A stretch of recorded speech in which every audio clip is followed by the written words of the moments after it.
If you're ever walking and hear a sound behind you, look up, for it might be the Gasha Dokuru. The Gasha Dokuru are skeleton giants who walk around in the middle of the night. If they see a human, they will quietly walk up behind them, bite off their head, and drink their spraying blood. Soldiers that die on the field and people that die of starvation usually do not have their final rites read. In Japanese culture, that means that their soul cannot pass on and they're reborn as a hungry ghost. When the bones of hundreds of those souls gather together, they become the skeleton monster known as Gasha Dokuru. If you were to find thousands of dollars, would you keep it or tell the police? It's 1995. Matt and Wendy Jamerson just got home from church. Their dog comes to greet them and he's super excited, except for one weird reason, he's soaking wet. Matt goes to investigate the backyard.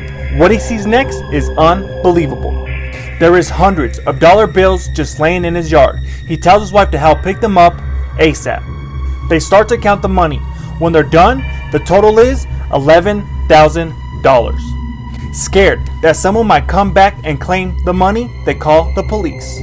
If 3 months go by without anyone claiming it, the Jamersons get to keep most of the money. The 90 days pass, and the lucky couple gets to keep most of the cash. This monster was the most feared out of all the mythical creatures in the Philippines. The Aswang are shape-shifting creatures that live as normal people during the day. But at night, it transforms into a flesh-eating monster that prefers to feast on children or pregnant women. They will use their long tongue to suck out blood or to suck out a baby out of a woman's womb. Aswangs can make human copies of people. Those copies will die naturally a few hours later, so it keeps suspicions of murder at bay. There are two things they hate. Number one being garlic, and number two being religious artifacts like the cross. Question of the day: what would you do if you saw the Aswang? Let me know in the comments, and don't forget to follow and like. Thank you guys. Would you believe me if I told you that this sweet looking grandma killed 4 of her husbands, 2 of her own children, 2 grandchildren, her mother, her sister, and her mother-in-law?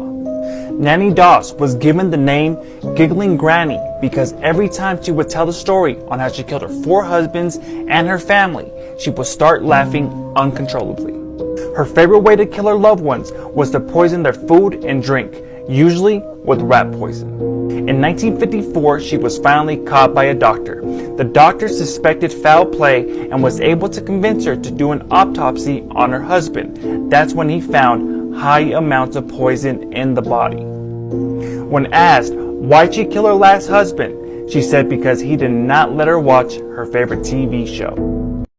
Black cats. Why are they seen as bad luck, or even worse, evil? They are possessed by the spirit of the devil, is what Pope Gregory thought before declaring war on them.